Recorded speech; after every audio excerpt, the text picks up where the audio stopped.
રાધનપુરના ધારાસભ્ય અલ્પેશ ઠાકોરે આ માંગ કરી છે। માંગ સાથે અલ્પેશ ઠાકોર એક દિવસના ધરણા પર બેઠા છે। મહત્વનું છે કે ખેડૂતોને તેમના પાકને લઈને પાણી નથી મળતા, તો આ સાથે એવા ઘણા બધા પ્રશ્નો છે કે જેના કારણે રાધનપુરની જનતા પરેશાન છે, જેના કારણે અછતગ્રસ્ત જાહેર કરવાની માંગ અલ્પેશ ઠાકોરે કરી છે। જો કે સરકાર કોઈ પણ બાબત તેમની ન સાંભળતા તેમણે સરકાર પર પ્રહાર કર્યા, તો આ સાથે વિનંતી પણ કરી કે રાધનપુરને અછતગ્રસ્ત જાહેર કરવામાં આવે। આ વિશે વધુ વાતચીત કરવા માટે ગૌરવ પટેલ અમારી સાથે જોડાયા છે રાધનપુરથી। ગૌરવ, વાત કરવામાં આવે તો અલ્પેશ ઠાકોરે રાધનપુરને અછતગ્રસ્ત જાહેર કરવાની માંગ કરી છે। કયા કયા એવા પાયાના મુદ્દાઓ છે કે જે પૂર્ણ ન થતા અલ્પેશ ઠાકોર આ માંગ કરી આજે ધરણા કરી રહ્યા છે એક દિવસના?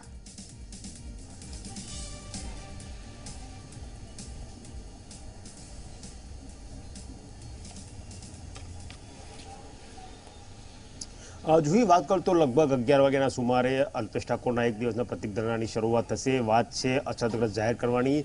અલ્પેશ ઠાકોરનું કહેવું છે કે રાધનપુર છે જે કચ્છની સીમા સાથે સંકળાયેલું છે અને કચ્છને જો અસરગ્રસ્ત જાહેર કરતા હોય તો રાધનપુરને કેમ નહીં। જે પ્રમાણે સરકારનો દાવો છે કે 125 મિલીમીટરથી ઓછો વરસાદ થયો હોય ત્યાં અછતગ્રસ્ત જાહેર કરવામાં આવ્યો હતો, એટલે જે સમી, સાંતલપુર અને રાધનપુર જે વિસ્તાર ખરો તેની આજુબાજુના જે તમામ વિસ્તાર ખરા તેને સરકારે અછતગ્રસ્ત જાહેર કર્યા છે અને ત્યાં સરકારી સહાય એટલે ઘાસચારાની જે સહાય છે તે આપવાની શરૂઆત કરી દીધી છે, પરંતુ રાધનપુરને તે મળ્યું નથી। રાધનપુરમાં ચોક્કસ વરસાદ થોડો વધારે થયો છે, પરંતુ જેટલો જોઈએ એટલો વરસાદ થયો નથી, જેના કારણે એક દિવસના પ્રતિક ધરણાનું આયોજન કર્યું છે।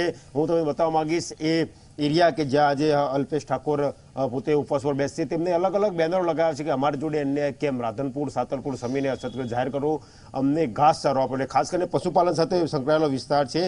કેટલાક ખેડૂતો જોડાયા છે કે જેઓ અહીંયા હાલ ધરણામાં આવ્યા છે, હાજરી આપવા માટે આવ્યા છે। તેમની સાથે વાત કરીશું કયા પ્રકારની પરિસ્થિતિ પ્રવર્તે છે। દાદા, કેવી સ્થિતિ છે અહીંયા? અત્યારે વરસાદ બિલકુલ ઓછો હોવાથી અત્યારે ઘાસચારો નથી, પાણી પણ આવતું નથી ધાર્યું, અને બહુમાં બહુ પરિસ્થિતિ અમારા ખેડૂતોની છે અત્યારે। અને વરસાદ ન આવવાથી આખી ખેતી નિષ્ફળ જાય છે બિલકુલ। જો અમે નહીં અસરગ્રસ્ત કરે તો અમારે બહુ તકલીફ થવાની, અહીંથી ભાગી જવાનું થશે લોકોને માલ ઢોરા લઈ, અને કોઈ વારો રહ્યો નથી અમારો, બરોબર?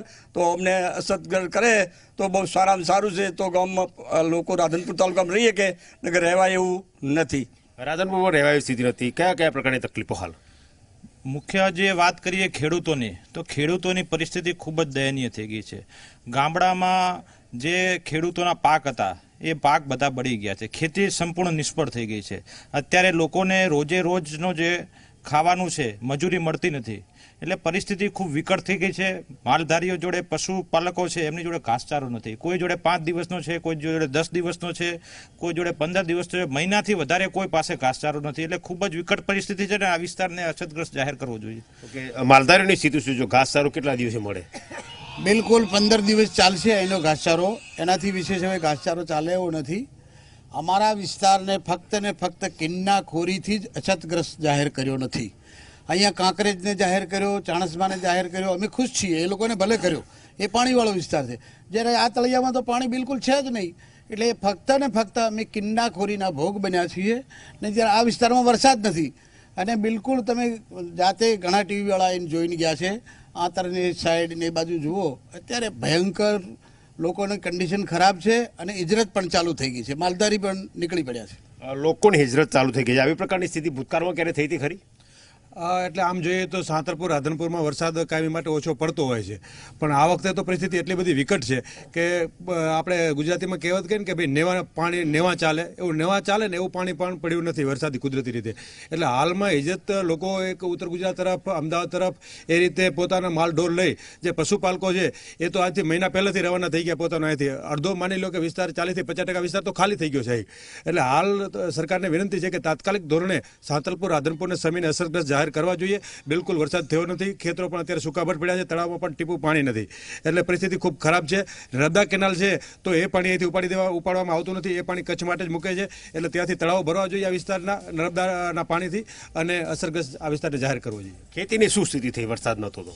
ખેતીમાં તો સાહેબ એવું છે ને કે પહેલો થોડો વરસાદ પડ્યો ગામડામાં તો વાવેતર કર્યું, મોંઘા ભાવના બિયારણ લાયા ખેડૂતોએ, અત્યારે ખાતર, પાણી પાણી તો અમુક ખેડૂતોને ગામડામાં વીજ કનેક્શન પણ રાધનપુર તાલુકાના 100 થી 200 માગેલા છે. મારે પણ પોતાને 10 લાખના ખર્ચે બોર કરેલો પડ્યો છે. 2 વર્ષથી ધક્કા ખાવાના બોર્ડમાં. તો કે શું થયું કે હજી એસ્ટિમેટ કે એવું કાંઈ હજી કામ કરી બહુ ઢીલી ચાલે છે. શું સ્થિતિ ખેડૂતોની પશુપાલકોની?